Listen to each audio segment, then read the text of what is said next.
আপনারা কারা? কোথা থেকে আসছেন? আসলে আপনি আমাদেরকে চিনবেন না। দেখেন তো উনি আপনাদের এখানে থাকে কিনা।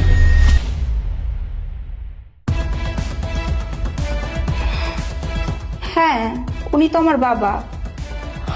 উনি আপনার বাবা? হ্যাঁ, উনিই তো আমার বাবা, কিন্তু সাথে এই দুজনকে। আসলে আপনার সাথে ওই দুজনকে চিনবেন না। উনি কি বাসায় আছেন? আমরা অনেক দূর থেকে ওনাকে খোঁজার জন্য এখানে আসছি। জি হ্যাঁ, বাবা বাসায় আছে। আপনারা আসেন, ভেতরে আসেন। চলো। নেন ছবি। আচ্ছা, আপনারা ওইখানে গিয়ে বসেন, আমি বাবাকে ডেকে দিচ্ছি। আচ্ছা।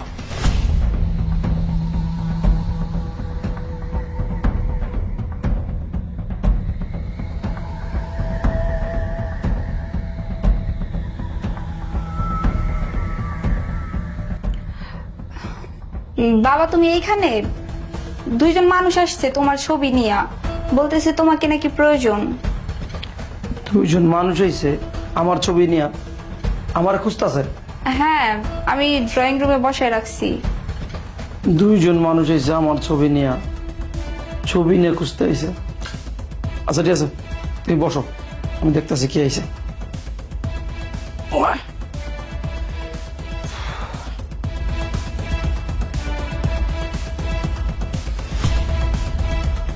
কিরে মা, জিজ্ঞেস যে কোথা থেকে আইছে? না বাবা, আমি তো চিনি না তাদেরকে, ওই জন্য কিছু জিজ্ঞেস করি নাই। আচ্ছা ঠিক আছে। নেহা, এদিকে আয় তোমা। হ্যাঁ হ্যাঁ মা, বলো। কি কইলি? কিছু তো বুঝলাম না। তোর বাপের ছবিলা কে আইছে তোর বাপের খুঁজতে? আমি তো চিনি না মা, ওই যে একটা পুরুষ আর একটা মহিলা আসছে বাবার ছবি নিয়ে, বাবার জোয়ান কালের ছবি। সাথে দেখলাম দুইজন মানুষ আছে, একটা মহিলা আর একটা ছোট পিচ্ছি। কি? তোর বাপের জুয়ান কালের ছবি? হ, ছবিতে তো আব্বার অনেক জোয়ান লাগতেছে। লগে একটা মহিলা আর একটা বাচ্চা? তোর বাপে নিশ্চয় জুয়ান কালে একটা কাম করছে। আমারে মিথ্যা কথা কইয়া ঠকায়া বিয়া করছে তোর বাপে আমারে। কি কইতাছো তুমি এইগুলা? মানে তুমি সারাটা জীবন বইরা আমার বাপের সন্দেহ করে গেলা, সমস্যা কি? কি পাইছো? আমার বাবা এত ভালো মানুষ, তারপরও তুমি খালি সন্দেহ করো। তোর বাপের আমি হুদাহুদি সন্দেহ করি না। মহিলা লগে বাচ্চা লগে নিশ্চয়ই তোর বাপে আকাম কুকাম করছে বিয়ার আগে। আমার বিয়া করছে ঠকাইয়া, না কইয়া না জানায় বিয়া করছে তোর বাপে আমারে। তুমিও না মা, শুধু শুধু বাবারে সন্দেহ করো। কে না কে আসছে? তোর বাপেরে খালি আমি একবার হাতে নাতে ধরে লই, তারপর তোর বাপের মজা আমি বুঝাবো। কে আইছে আমার খুঁজতে? হ্যাঁ, কে গো বাবা তোমরা? আমার ছবি নিয়ে আমার খুঁজতেছ? আপনি একটু এদিকে আসবেন?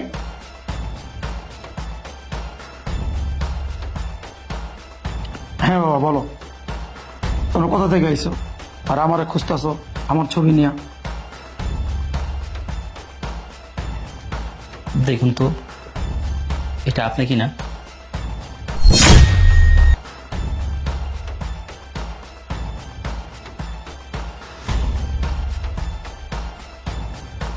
এই ছবি তুমি কোথায় পাইছো? কি ব্যাপার, কথা বলছো না কেন? এই ছবি কোথায় পাইছো আর তুমি কে? দেখুন তো আপনার পাশে এই মহিলা আর এই বাচ্চাটাকে আপনি চিনতে পারছেন কিনা? তুমি কে? তোমার নাম কি? কোথা থেকে আইছো? আমার দিকে তাকাই তুমি কি দেখতেছো? তোমার পরিচয় দাও, তুমি কে? বাবা তুমি আমার চিনো নাই? বাবা তুমি তোমার ছেলেকে চিনতে পারতেছো না? বাবা আমি তোমার ছেলে, আমি তোমার ছেলে রুবেল। দেখো আমি তোমার ছেলে। তুই আমার ছেলে রুবেল, তুই এখানে কেন আইছস? এখানে কেন আইছস? বাবা চুপ, কোনো কথা বলবি না, একদম চুপ। আমি বিয়ে করছি, আমার সুখের সংসার, আমার মেয়ে আছে, মেয়ের জামাই আছে। তুই কি আমার সুখের সংসারে আগুন জ্বালাইতে আইছস? বাবা তুমি আমাদের কথাটা শোনো। চুপ, কি বলবি?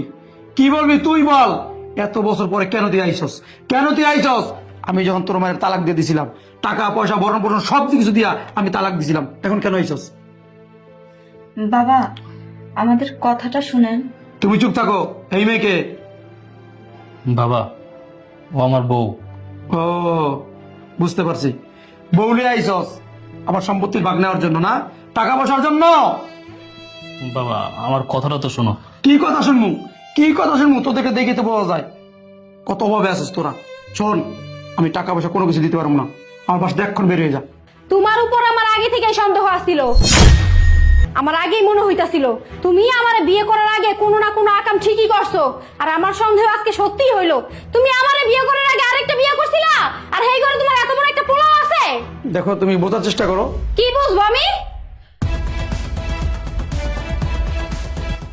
দেখি, তুমি জুয়ান কালে আমারে বিয়ে করার আগে এই মহিলারে বিয়ে করছিলা?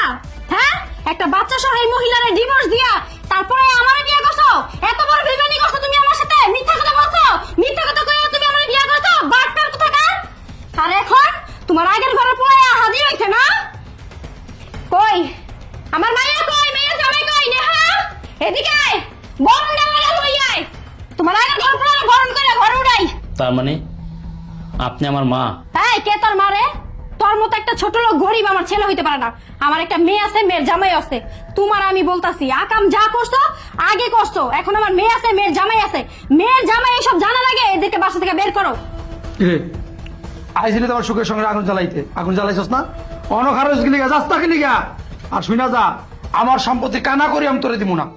বাবা, এত বছর পর আমি তোমাকে দেখলাম। আমি ভাবছিলাম এত বছর পর তুমি আমাকে যখন দেখবে, আমাকে তোমার বুকে টানে নিবে, আমাকে আদর করবে, ভালোবাসবে।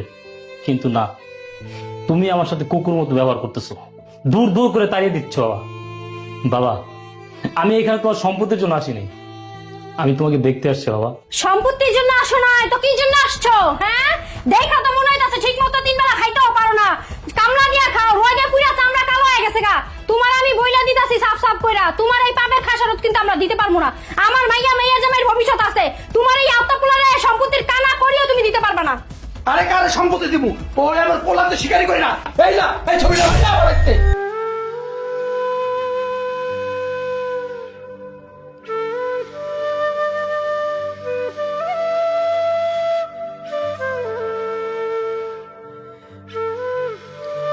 বাবা, তুমি জানো আমি কত বছর এই ছবিটাকে আমার বুকে আগলায় রাখছি। আমার মা মারা গেছে, ভাবছি আমার বাবা তো বেঁচে আছে, আমি যদি আমার বাবার কাছে যাই, আমার বাবা আমাকে সন্তান হিসেবে মেনে নেবে, স্বীকৃতি দেবে। কিন্তু কিন্তু এখন কি মনে হইতেছে জানো, ছবিতে দেখছি সেটাই তো ভালো ছিল, সামনাসামনি কেন দেখলাম? এই তোর আমি সাফ সাফ করে কই দিতেছি, এই আবেগী কান্দাকাটি দেয় আমার মন গলাইতে পারবি না। আমার মাথা এক্ষুনি বাইরে হয়ে যা, যা।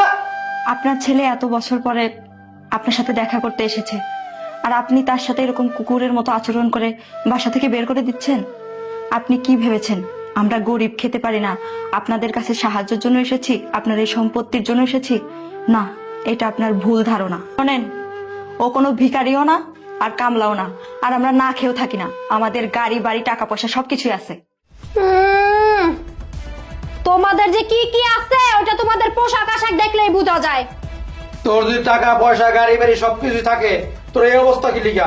এই অবস্থায় আমার কাছে আইছস কে? বাবা, আমি এই অবস্থায় কেন এখানে আসছি শুনবে? তাহলে শুনো। বাবা, আমি জানতাম বাবা মা সন্তানের টাকা পয়সা সয় সম্পত্তিকে ভালোবাসে না, সন্তানকে ভালোবাসে। তাই আমার কোটি টাকা থাকা সত্ত্বেও আমি এইভাবে গরিব বেশে তোমাদের সামনে হাজির হয়েছি। আসলে আমি দেখতে চেয়েছিলাম আমার বাবা আমার এই অবস্থা দেখলে আমার সাথে কেমন ব্যবহার করে, কেমন আচরণ করে, আমার বাবার রিয়াকশনটা কেমন। কিন্তু আমার বাবা আমাকে দেখে, এত বছর পর আমাকে দেখে আমার সাথে কুকুরের মতো ব্যবহার করে দূর দূর করে তাড়িয়ে দিচ্ছে। বাবা, আমি তো এখানে তোমার সম্পত্তির জন্য আসিনি, আমি তোমাকে দেখতে আসছিলাম। আসলে আমার বাবা এত বছর পর কোথায় আছে, কেমন আছে, এই শেষ বয়সে কেমন দিন কাটাচ্ছে, আমি জাস্ট এইটাই দেখতে আসছিলাম। আমার তো অর্থ সম্পত্তি কম নেই বাবা, আমার টাকা পয়সা বাড়ি গাড়ি সবকিছু আছে। আমি চাইছিলাম আমার বাবাকে আমার কাছে নিয়ে যাব, কিন্তু বাবা তুমি তো আমাকে ছেলে বলে স্বীকারই করো না। বাবা, কি বলস বাবা? তুই অনেক টাকা পয়সা সম্পত্তির মালিক তুই? আমি বুঝতে পারছি আমাদের ছেলে আমাদেরকে পরীক্ষা করছে আমরা লোভী কিনা। না রে বাবা, আমরা একদমই টাকা পয়সা লোভ করি না, আমাদের মধ্যে কোনো লোভ নাই। তুই যেমন আমাদেরকে পরীক্ষা করছস, আমরাও তোরে পরীক্ষা করছি। বাহ বাবা, বাহ বাহ মা, যখন আপনি দেখলেন যে আমরা এই অবস্থায় এসেছি, তখন আপনারা আমাদেরকে কতই না অপমান করলেন। আর যখন শুনলেন যে আমাদের অনেক টাকা পয়সা বাড়ি গাড়ি আছে, আর তখনই আপনাদের ব্যবহার চেঞ্জ হয়ে গেল। আপনাদের ব্যবহার অনেক সুন্দর হয়ে গেল না? অনেক মিষ্টি মিষ্টি কথা বেরোচ্ছে এখন। শোনেন, আপনারা যে লোভী তা আপনাদের কথাবার্তা আর চেহারা দেখলেই বোঝা যায়। ঠিক আছে বাবা, অনেক আশা অনেক স্বপ্ন নিয়ে এখানে আসছিলাম।